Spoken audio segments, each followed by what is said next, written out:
प्यारे दोस्तों, बहुत बहुत स्वागत है आपका अपने चैनल सावित्री अकेडमी में।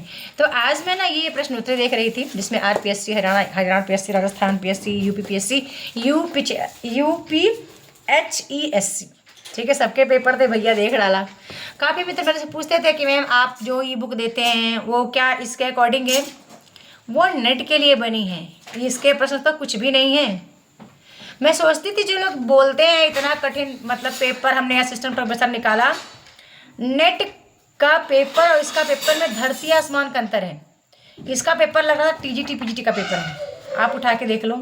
केवल आरपीएससी का छोड़ करके, आरपीएससी के यहाँ पेपर के लेवल कुछ ठीक ठाक है, बाकी चाहे मैं यूपीएससी की बात करूँ, मैं सीजी की बात करूँ, मैं यूके की, एमपी का तो सबसे ज़्यादा लग रहा था पीजीटी का पेपर है, उससे भी कम लग रहा था। ठीक है, तो सारे पेपर मैंने देखे तो समझ में ये आया कि नेट की तैयारी करने वाला हर बंदा वाकई में बहुत स्ट्रांग होता है। मैं ये क्यों कर रही, क्योंकि मैंने एक प्रश्नोत्तरी बैच लॉन्च किया है अभी, मात्र उसकी फीस 500 है। तो मैंने कहा एक बार मैं कुछ प्रश्नों को देख लूँ, वहाँ की काफ़ी मित्र आ रहे हैं, जुड़ रहे हैं, तो मैंने कहा एक बार देखती हूँ इसमें क्या खास है। फिर मैंने देखा कि ई बुक का 90% इस प्रश्न में आया हुआ है। जो मैंने ई बुक बनाया हुआ है नेट के लिए, वो इसमें सब सारे प्रश्न हैं। अब मैं आपको थोड़ा सा एक गीत सुना दूँ, अभी माँ शारदे का, आज बसंत पंचमी है तो। माँ शारदे वंदना गीत गाऊं, माँ शारदे वंदना गीत गाऊं, तेरी दया से अभयदान पाऊं, माँ तेरी दया से अभयदान पाऊं।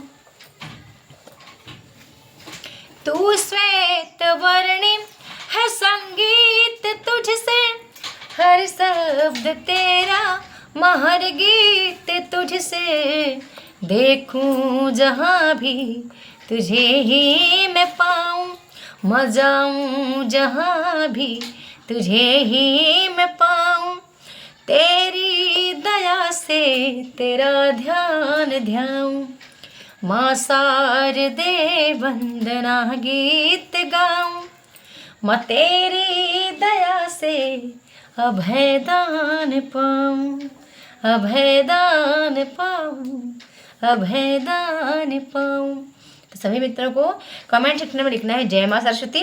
जिनको लगता है कि घायल की गति घायल जाने और न जाने कोई, जो महिलाएं हैं लगता है कि नहीं मतलब टाइम आप नहीं निकाल सकते हो स्टडी के लिए, आपको लगता है कि नहीं हो पा रहा है, तो आप जुड़ सकते हैं कोर्स में। एप्लीकेशन पे जा करके पे करके 1500 रुपये वहाँ पेमेंट है, पे करके आप जुड़ सकते हैं, और साथ में आप प्रश्नोत्तरी बैच में भी जुड़ सकते हैं। ठीक है, तो बस यही दिखाना था मुझे यार, ये प्रश्नों का पैटर्न दिखाना था मुझे। आज देख लिया पूरा, कई प्रश्न मेरे पास, कई सेट मेरे पास रखे हैं जिसके प्रश्न देख लिए मैंने। अच्छा लगता है ये देखने के बाद, लगता है कि अरे ये तो हम कब से पढ़ रहे हैं, मतलब ये चीज़ें तो हम कब से पढ़ रहे हैं। आरपीएससी के प्रश्न कुछ हैं न्यू हैं, कुछ ही हैं नवीन हैं, बाकी तो सब नेट में आए हुए प्रश्न हैं, सब नेट टीजीटी पीजीटी में आए हुए प्रश्न हैं पूरे।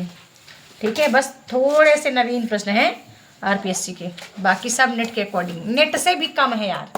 नेट का तो हार्ड पेपर आता है, नेट जैसा तो इसमें पेपर ही नहीं है कूट में, जिस तरह कहानियों का क्रम लगाने के लिए, निबंधों का क्रम, कविताओं का क्रम, ऐसा तो एक भी इसमें प्रश्न ही नहीं है, एक भी प्रश्न ऐसा इसमें नहीं है। ठीक है, और स्थापना और प्रश्न वाले, स्थापना तर्क वाले प्रश्न तो गायब ही हैं, ना कहीं कोई काक प्रश्न होगा, कोई प्रश्न नहीं। ठीक है, इसलिए नेट की तैयारी करते हो तो अच्छे से करो, ताकि ये चुटकियों का खेल है आपकी, ये असिस्टेंट प्रोफेसर निकालना ना आपके लिए कोई कठिन काम नहीं है। बस आप नेट की तैयारी आप अच्छे से कर लो, ऐसा नहीं नेट की तैयारी करो फिर कहो कि मुझे फिर से अब असिस्टेंट प्रोफेसर की तैयारी करनी है, तो नहीं। ठीक है, चलिए धन्यवाद।